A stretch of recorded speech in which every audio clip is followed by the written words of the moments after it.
एक तरफ जहां देश के प्रधानमंत्री जी देश की जनता और छोटे छोटे व्यापारियों से रिक्वेस्ट कर रहे हैं कि देश के अंदर स्वदेशी को बढ़ावा दे, अपने देश में ही माल बनाए और अपने देश में ही जो तैयार हुआ माल है उसे खरीदे। लेकिन ऐसा लगता है कि देश के प्रधानमंत्री जी की ये जो सौगात है, ये बातें हैं, सिर्फ देश की गरीब और मूर्ख जनता के लिए।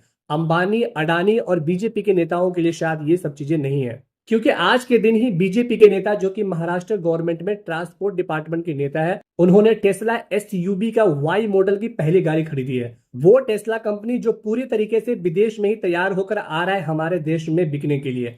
और हैरानी की बात यहां पर यह है कि नेताजी ने इसका सारा का सारा श्रेय जनता पर ही फोड़ दिया, ये बात बोलते हुए कि वो इलेक्ट्रॉनिक व्हीकल को बढ़ावा दे रहे हैं। अब एक बात यहां पर समझ में नहीं आ रही है कि बीजेपी के नेता नितिन गडकरी जी जबरदस्ती ही एथेनॉल को बढ़ावा दे रहे हैं, ये भाई साहब इलेक्ट्रॉनिक गाड़ी को बढ़ावा दे रहे हैं, देश के प्रधानमंत्री जी अलग ही स्वदेशी को बढ़ावा दे रहे हैं।